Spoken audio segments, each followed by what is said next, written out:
Hello everyone, it's Nostalgia, and today I'm going to be reviewing the new Dua Lipa album, Future Nostalgia.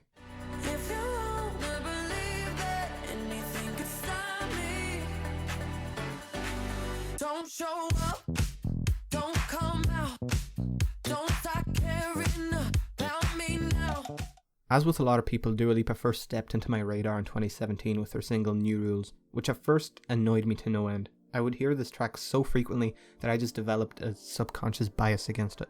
However, after its time on the airwaves began to dwindle, I came back to the track with an open mind and I actually did quite enjoy it, and enjoyed it enough to check out the full album on which it came from, simply self-titled Dua Lipa. And this album was fine, but it didn't really blow me away.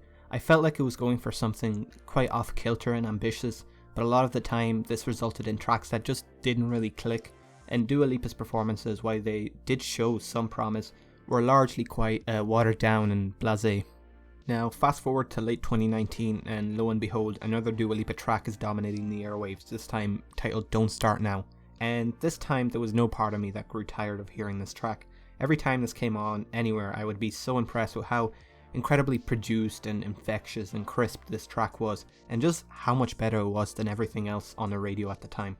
So when Dua Lipa's sophomore album, Future Nostalgia, was announced, I was fairly excited and definitely expecting a further dive into a new disco style that was kind of explored on Don't Start Now, but still I wasn't left without any skepticism as per usual when it comes to releases from mainstream artists.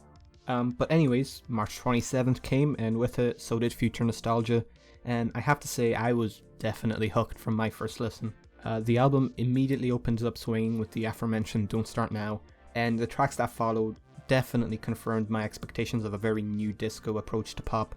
The thing that really stands out on this album for me is just how off-kilter, eclectic and pristinely produced the instrumentals on pretty much every track are. First of all, the bass mixing is so crisp and clean, and it especially shines on tracks like Don't Start Now and Break My Heart. But obviously the instrumentation doesn't just narrow down to nice bass equals good instrumental. For example, the synth work throughout is stellar and colourful, and it blends perfectly with the bass work. And there's also quite a lot of very subtle aspects to a lot of these instrumentals that add a lot to the tracks they're on. For example, the very tasteful trumpet motif sample of Your Woman by White Town completely makes Love Again for me, which just so happens to be one of my favourite tracks on the album. And the violin and glitchy vocal sample on Don't Start Now makes for a very exciting change of pace on the track. And speaking of violins, there's actually a lot of very subtle string sampling on a lot of these tracks, and it just adds further texture onto these already very bombastic and grandiose pop tracks. Now with instrumentals as strong as these all across the album, Dua Lipa has one hell of a foundation, and let's face it, head start towards a very good album. But luckily, when it comes to her vocal performances, she also kills it. And sure, she doesn't have the vocal chops of someone like Ariana Grande, but her performances are so energetic and charismatic that she doesn't have to, at all.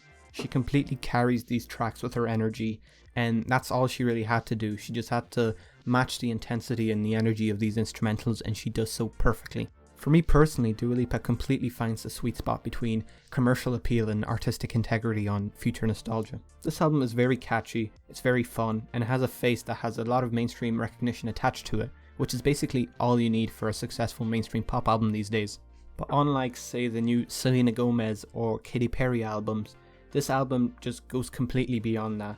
It perfectly blends pop appeal with exciting, eclectic and colourful new disco instrumentation, and overall everything here just clicks for me. It's definitely been quite a good year for new disco, with albums like Roisin Murphy's Roisin Machine and Jessie Ware's What's Your Pleasure, but Future Nostalgia is definitely the pick of the bunch for me. It's easily my favourite mainstream pop album of the year, and it's one of my favourite albums of the year, period. It's been out for a good few months now, and none of the material here has gotten old for me yet. It's still just as exciting as when I first heard it back in March, and I urge everyone to check this project out if you haven't already. And please don't let the fact that it's from a mainstream pop artist turn you away from it, because it's seriously a quality album. And with that being said, I give Future Nostalgia a strong 8 out of 10. On that note, thank you all for watching up to this point. If you enjoyed this review, please consider subscribing, and please let me know what you thought of the album down in the comments. Did you agree with my opinions? Did you disagree? Please let me know.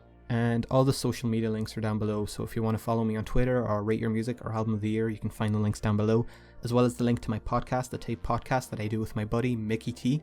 And yeah, that's everything. Thank you for watching. Peace.